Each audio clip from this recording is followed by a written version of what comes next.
Anton, it's day 2 at the Seamless conference in Dubai. And today we have a recording about like an ultra-fast business called Yalla Markets. Can you please introduce yourself and tell us a bit more about Yalla Market, what it is and what it does? Okay. Hi, everyone. So my name is Anton. I'm CEO of Yalla Market. Launched this company 2 years ago. Our first business model was that we wanted to build and want to build a unicorn in this market and to make the fastest grocery delivery like in the Middle East. So we achieved second part. Now we are the fastest, like our average delivery in 11-12 minutes. And yes, so right now we are working in Dubai. We are launching now in Saudi, in Riyadh, and in 2 years we have a plans to achieve to conquer all Middle East, all MENA countries and cities. Can you give some rough numbers about the business or how many drivers are working for you? I guess you deliver yourself. How many customers are you serving? Speak honestly, it's a flexible number. So we have, if we speak about our grocery delivery and first business model, which we created, grocery delivery through our dark stores, through our infrastructure, we had in the top, it's around 250 drivers, in one day. Approximate 1,500 orders per day and 7 dark stores we had. Right now, actually, we optimized it to 3 dark stores, 1 big warehouse, central warehouse, and 2 dark stores in Marina and in Al Wasl, which are covering English and local people in Al Wasl, and Marina is post-Soviet Union countries nationalities who covered 90% of this district. So for them, they prefer to work with us than with others grocery deliveries. And we obviously have Lina today again here in the podcast. Before you have to jump on stage, and you're also bringing the consumer perspective in here. Are you using Yalla Markets? Good morning, everyone. Hi, Anton. Very nice to have you here. Yes, I am a user of Yalla Markets, and I think as Anton mentioned, it is super, super fast. And sometimes I actually find, I probably, as some of you know, I'm Lithuanian. So, the goods that you're mentioning, for the post-Soviet sort of countries, they have a very wide assortment of, I would say, Eastern European type of products and, 10 to 12 minutes delivery. They're definitely striving to achieve that. So it is, I would say it's another quick commerce, and we have quite a few of them in Dubai. But I think the most distinct fact about them is a different type of assortment that they cater for. Would you also agree on this USP? Do you have a lot of competition here? It's like when I want to have, now we are here in the middle of Dubai. Is this still considered Dubai downtown where we are? So we are in the World Trade Center. If I start looking for quick delivery services right now in my app, how many options will I find apart from Yalla Market? Actually, speak honestly, for us, we understood that this quick delivery and in 15 minutes, less than 15 minutes, it's our wet fantasy that would work. Actually, for people, 30 minutes, it's also for them, it's okay, in a speed of delivery. So if we speak about competitors, yes, we have a lot of competitors, but we prefer to work with them as a partners. We prefer to make a win-win partnership with them, and for example, to try to create a different collaboration. Or to, for example, start working with aggregators, start working with different marketplaces. And actually, our second business model is a good fit in these collaborations, because we understood that all over the world, a lot of different companies who created different brands, different products, they wanted to expand, but they don't know how to do it. They're afraid of this. And they come to us and ask us to help them to expand their products all over Middle East. And we are using our infrastructure and come, for example, I don't know, some condoms from Japan. We bring here. We list them in all marketplaces and aggregators, and this is win-win solution for everyone. And what is such a marketplace or such a platform like InstaShop? Because I saw a lot of InstaShop drivers. Yes, so there is InstaShop, there is Noon, Now. But I think what Anton means, in terms of it's actually like a distributor, right, model where you bring also your own brands. So you are becoming like you are one of the quick commerce players, but you're also a seller on other marketplaces, the exclusive brands that they import into the region. So it's kind of like B2C and B2B, if you like. But then in this case, so I understand like the traditional quick commerce model, I understand. You have to fill like your dark stores and then you're getting an order from a customer. I don't know, 3 milk, 3 yogurts, 3 Japanese condoms, whatever. Then you put it in a box and then one of your drivers is driving them to the marina or whatever warehouse you're using. In the collaboration business model, when like an Insta shop driver will pick something up, so a customer would have ordered from the Insta shop platform, has this certain this item from your warehouse will be picked up by this driver. Actually, on the market, there is more than 70 different marketplaces and 70 right now. Yes, in Dubai. In Dubai only. Yes. So like, we are, growing to start working with them. Like, 20 of them already, we're working. And, like, yes, it's a model. It depends. If we speak about InstaShop, if we speak about Amazon, a different model. If we speak about that, we are working with some products, through our own warehouses. Sometimes we use, warehouse of, but Amazon. All these platforms are fighting for the same customer, right? They Correct. all fight for the time on my screen to order from them. That's correct. How can this work like with 70? It's not even working with like 5 in Berlin. How is this possible? Good IT team, who can, synchronize all accounts and, create like, to synchronize all accounts. Not just from a Yalla perspective, just from like a pure market perspective. There's like 70 marketplaces fighting for the same customer, fighting for, I don't know, how many people are living here? Like 3 million in Dubai, 3.5, more or less. Fighting for the same 3.5 million people for screen time. It's growing market, it's growing business, it's growing market, it's growing city, it's growing country. So like, have you seen these numbers like of the prognosis of the government that like Dubai will become in 2 million more population by 2030?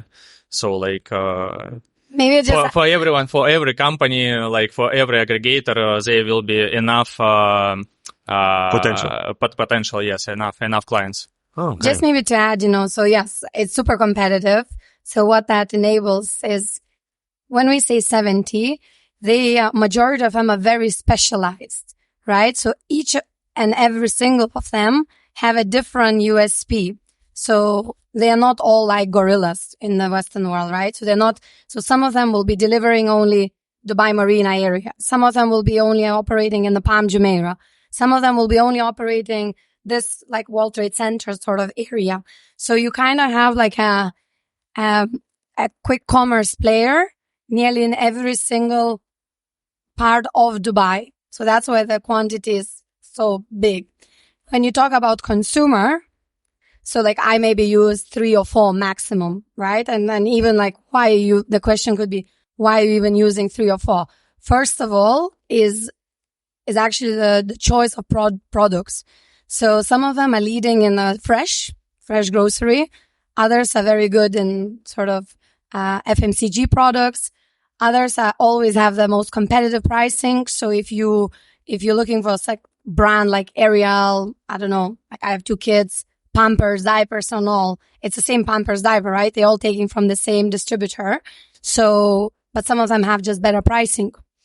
So that's why you as a consumer end up choosing it maybe 2 or 3 because you are in the control for sure. Because there are so many options from people offering you 15 minutes to people offering you 1 hour and then getting it delivered.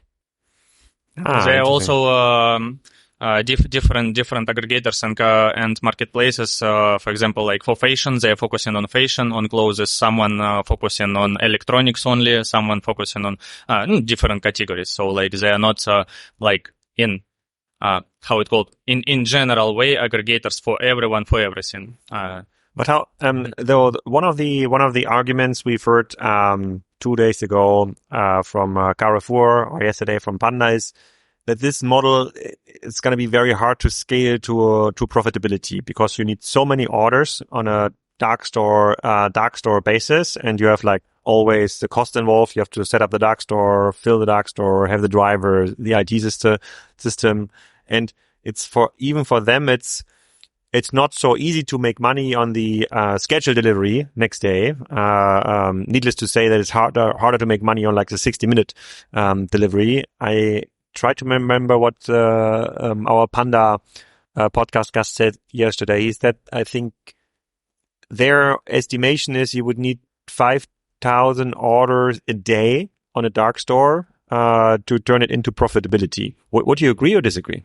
No, for sure no. We have less numbers to become profitable. So like for us right now, one dark store in our business model needs approximate like up to 500 orders with our current economics.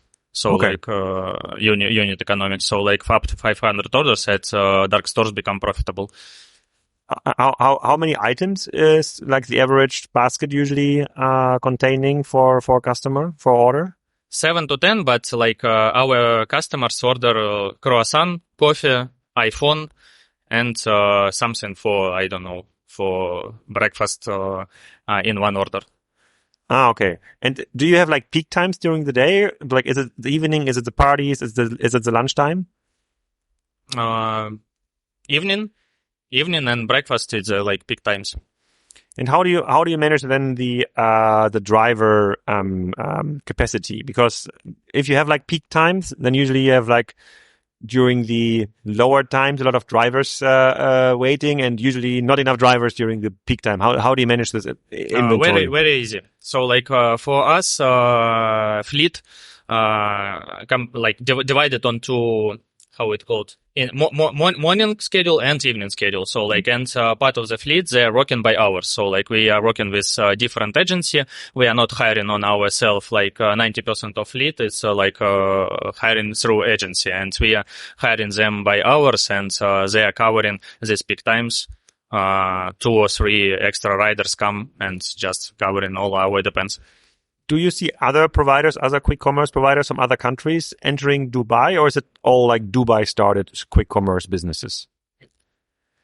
Like Getir, for example, from Turkey. So they tried to get into like the German market, like with setting up like their own delivery operations under the name of Getir. Then they learned, okay, that's just not scaling. Let's buy Gorillas, and now maybe let's buying Flink. So is it the same kind of momentum? It's a matter here? of time. Right now, no. I haven't seen any of like big entries, but like I think it's a matter of time, and for sure when the world will understand, like of the world of Q-commerce will understand that here they can make business, they will come obviously here also.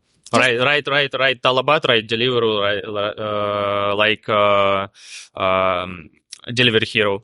They came here once from Germany and start buying like different. Just to add to that, I think quick commerce in the UAE started by other Middle Eastern startups. So they weren't born here, right? So Talabat, Kuwait, Drops, Kuwait, so from Kuwait, most of the actually quick commerce players that are successful here and leading in the market came from Kuwait.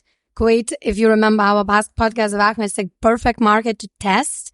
So most of them like test there, and then the next area they expand is the UAE. But I would say they were the first ones to come with a quick commerce.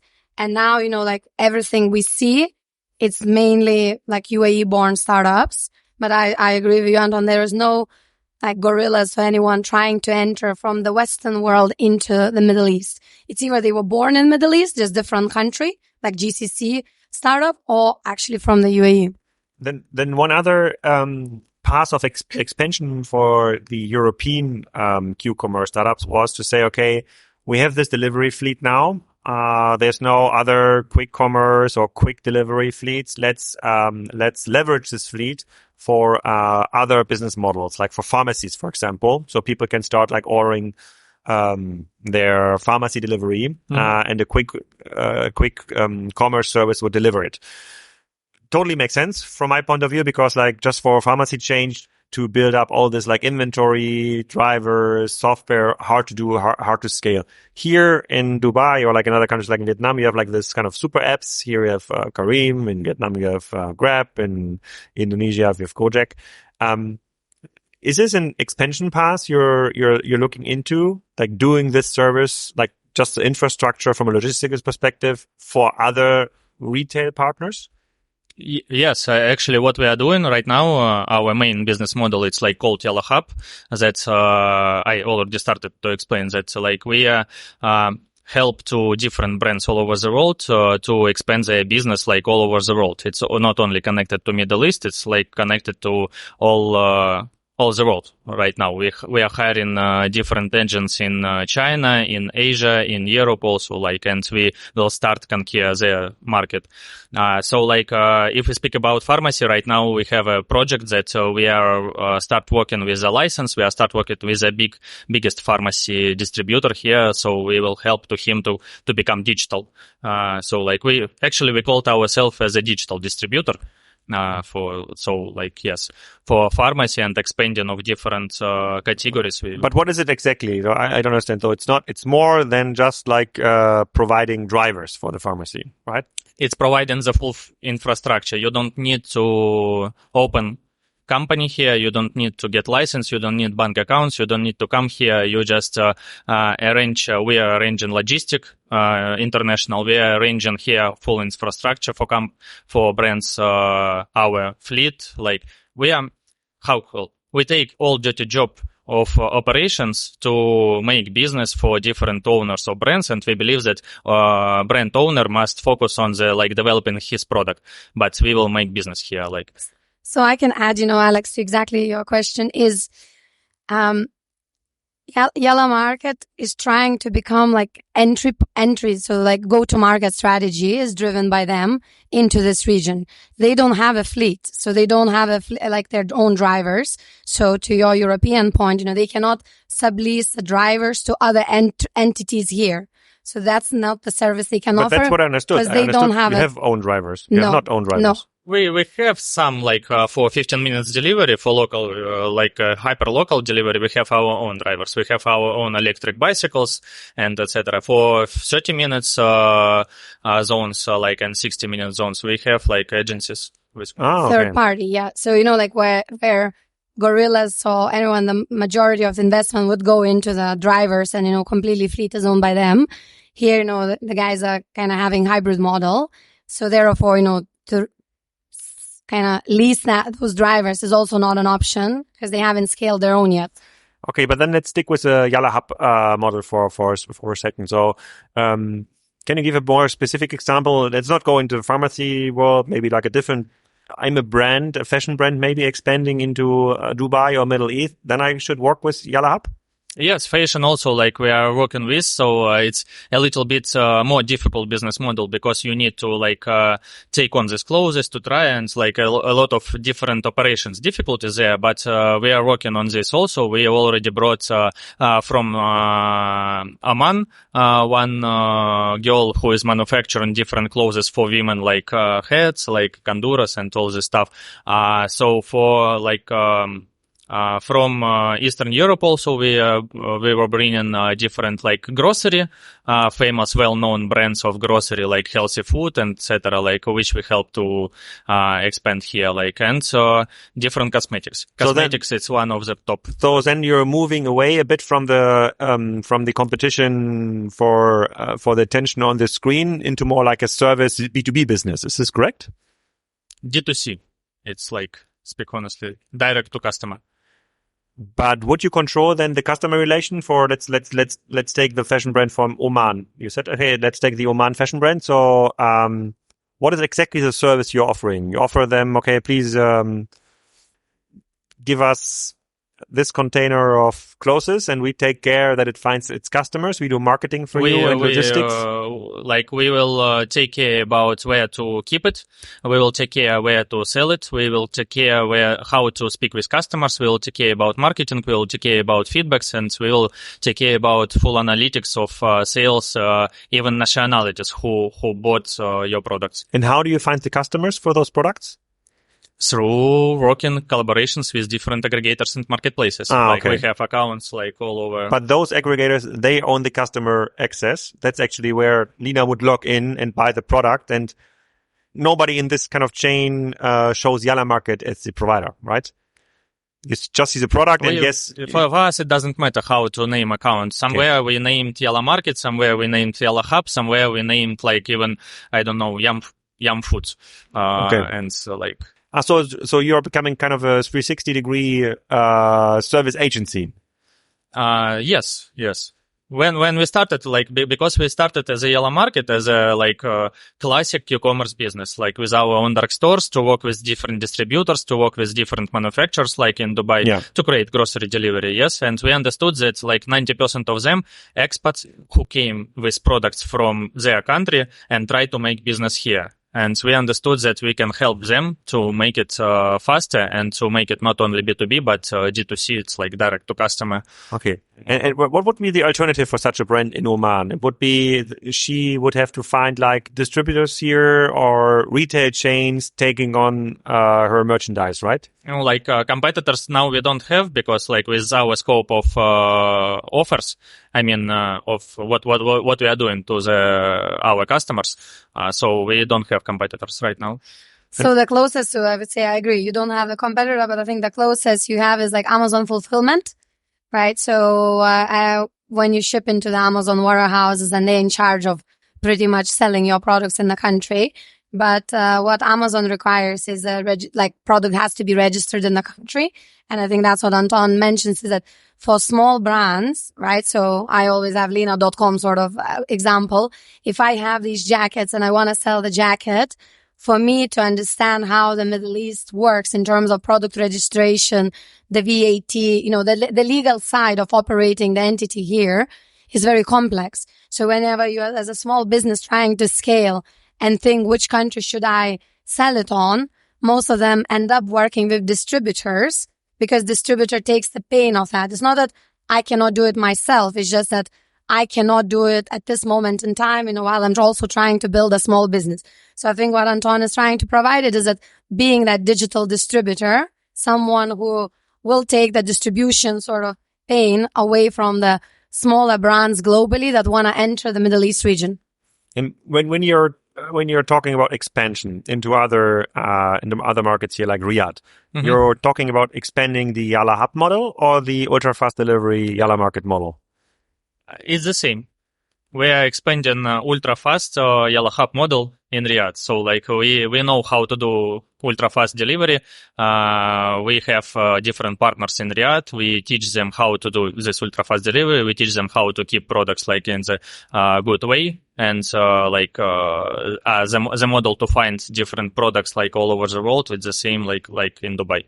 So how important is this convenience factor of this ultra fast delivery? That's one of the main questions we had in Europe. So how important is 50 minutes, 30 minutes versus the scheduled delivery next day? Because from a legacy supermarket perspective, they will always say a planned delivery next day is always good enough. The convenience part is good enough. The ultra fast business is always thought, the faster the better, because nobody needs to plan anymore. It doesn't matter if you want to have your dinner in an hour and want to start cooking yourself, and you can just order. And you have obviously gathered some customer data now. So what's your view on this? We believe that on-demand delivery is the most convenient way, because, speak honestly, next day delivery plan, it's not working in Dubai.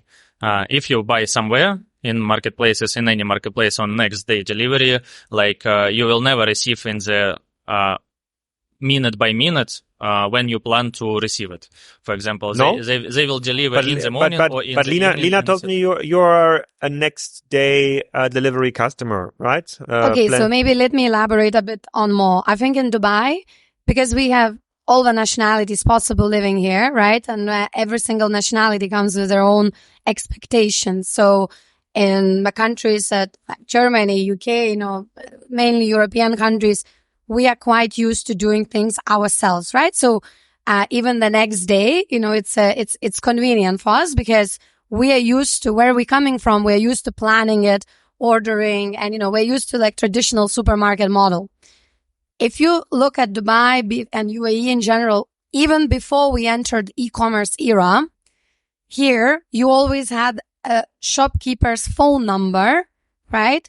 That you can call, place the quick commerce order, right? And when you place the order, they deliver to your house.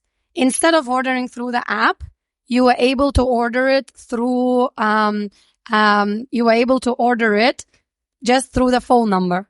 So this model never ever existed. Imagine in Germany, in the middle of Berlin, calling someone in the shop and saying, can you deliver me a can of Red Bull? Like people would actually find it like, say what? Like data protection, your phone number, all of that, is just total taboo for us. Well, in the Middle East, that was totally, totally normal. And it was always very acceptable. So what the quick commerce players done it here is that they just digitize the phone conversation and they digitize how people are going on. Let's say they're ordering instead of through the phone is through the app. So what that changes is when you think about pre-scheduled delivery, you actually buy weekly shopping, right? Like the family's placing the orders for them. On the quick commerce, and Anton can confirm it to you and tell you more about what do they order. But it's always what I need right now. I'm cooking. I'm missing a key ingredient. I want a breakfast. I'm missing coffee. So it's always very like an ice cream model, like you never think of scheduling in advance. You just want it now. Right? I think you would agree that, the orders in general, yes. Yeah. So, even we started our model when we created MVP, I discussed with one of supermarket with Indian guy, and I told him, man, give me a table and 2 chairs and I will start delivering your products, not only through your tower, but all over GLT. District. And we bought from a Czech student for $15,000 one ERP system and this MVP of marketplace, and we just checked in 4 weeks we received already our first order online. And how we found customers. So we started different online marketing and etc. But in reality we came to guys who on the cashier start buying products, and my guys told to my team told to these customers let me help to you to bring your bags to home. And while they're going, they start selling this idea about you don't need to come to supermarket, you don't need to call to the shop, come to our marketplace and make order online. You don't need to communicate with shop at all. So, and for people, it become more profitable, more useful. They digitized the phone. That already existed in Dubai. I came here 10 years ago. E-commerce wasn't another thing. I can order everything from everyone over the phone. It's interesting that it's yesterday with recording with a manager from AdNoc, and he's also he was also talking about 2 or 3 innovations where there's less need for the customer to talk with the storekeeper. You can they have an license plate recognition system, so you can keep your windows closed. You just drive there, and the service person can select the right right guest. It's okay. So this is also a driver here. So less communication is a driver for convenience. What's the convenience factor? Yeah. Okay. But maybe now let's switch, so it is very competitive, but you guys been doing a great job in the last 2 years, and clearly you're growing, you're looking into new business models. So how difficult it is to actually get new customers and customer retention in general, considering we, as you mentioned, at the moment we're in 70 aggregators, like quick commerce players, probably next time I see you will be 90. Or maybe even the 70, but the new ones came, right? The old ones closed. So we're constantly, like restaurants in Dubai, we're constantly closing and opening new, and it's the same on the quick commerce space. Maybe you can elaborate more on the consumer side. How are you finding new customers and how do you keep them? Actually, we failed 3 times. In bringing new customers, so we know how to do it now. We know how to do it, but these 2 years it was challenging to understand exactly which channels are the most convertible into customers, and how to keep these customers for second, for third order, for fourth, and they become our platform, our marketplace must be like habit, must be addictive. So three main focus. So first, it's influencers. Here works very well. It's the best like channel of incoming leads. It's like influencers. I know one girl. She's local. She making YouTube videos 3 hours. She's going around like Carrefour. For example, she put on the basket this GoPro camera and start commenting different products. She's like has hiding marketing, like for example, some milk. Every time she takes some milk and just speak good about this. This video is like 3 hours. She has 10 million of viewers of this. And a lot of girls, thousands of comments, and we started once working with her. She's very expensive, by the way, but it was working. Like a lot of different customers, a lot of locals start coming, but we didn't have good assortment for them that time. That we failed, like one of fails. So like influencers, it is good. Second, it's for us, we understood that.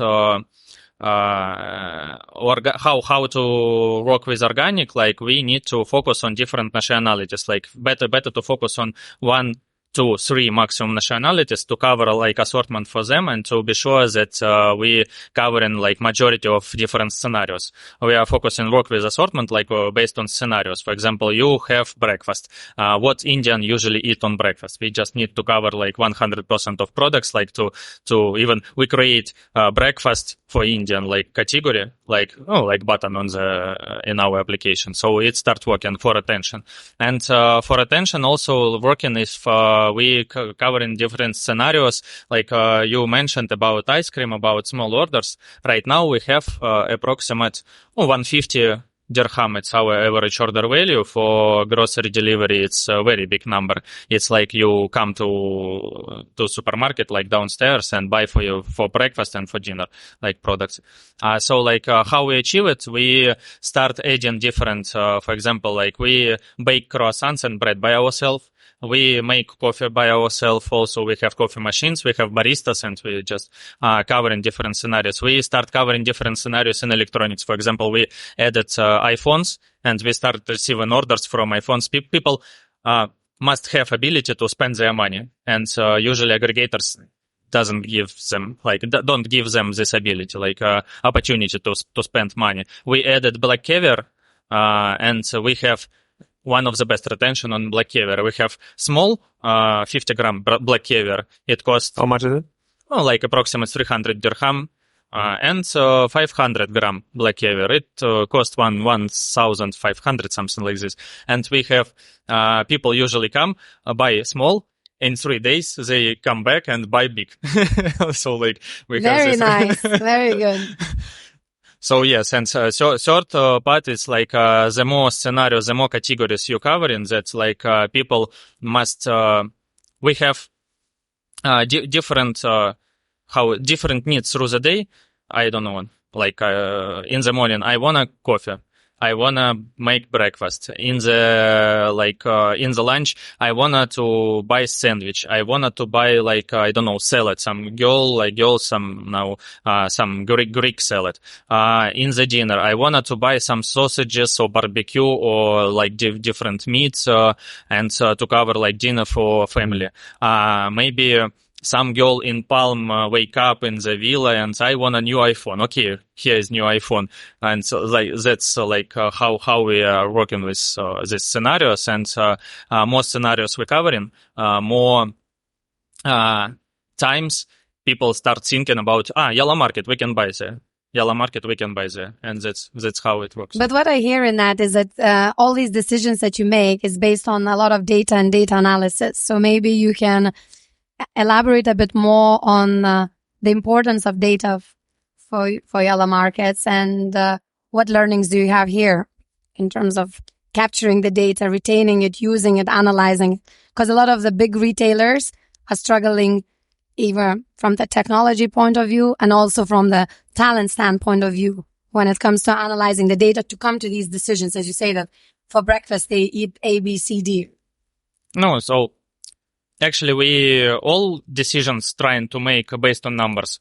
Only in like 5% of our decision based on our like hallucinations and like what we think that like as a hypothesis. We check the different hypotheses and there is no even data. We just check, but with particular numbers. But actually, what we received, we understood maybe like in percentage that people. We thought that, for example, if we prepare some products and assortment for Indian, only Indian will come. No, we start receiving locals. Approximately 33% of our customers are local people, like who is from here. Like even Eastern Europe, it's only 45, something like this. We are like actually part of our team from Russia, me from Ukraine, and like we have multinational team, but like we prefer to bring like different products like locals from, for example, from Russia, from Eastern Europe, like yes, and this is like hype. People like people miss their home. People miss their home country, people miss their home products. And like, when we bring some home products for, it doesn't matter for Indian, for, English people, for German also, yes, something we start bringing and, it's trigger for them. So like this, it's how it works. Okay. If we're going to meet here again, like next year in Dubai for the next Seamless conference or like in Riyadh in, end of this year, what is the biggest thing you're going to talk about then? Come again, sorry. When you're going to meet again next year here at the Seamless conference or in Riyadh in September, what's going to be the big thing you're going to talk about? What are you preparing now? No, like right now we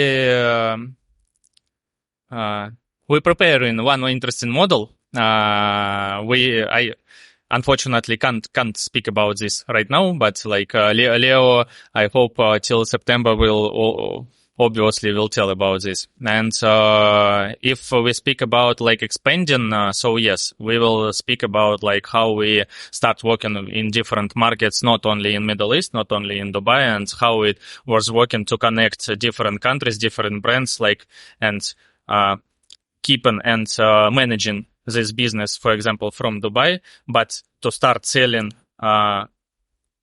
like products from Germany in Singapore. And what we wanted to discuss like in 1 year with you. It's a good hook to sell like a second episode of Yalla Markets in the Riyadh conference. It sounds for me like a rather complex business actually, because it's changing so fast. So customer behavior is changing, but I already discussed with Lina, the ones that are winning are the ones that are adapting faster. So it seems you're like on the winning streak, here.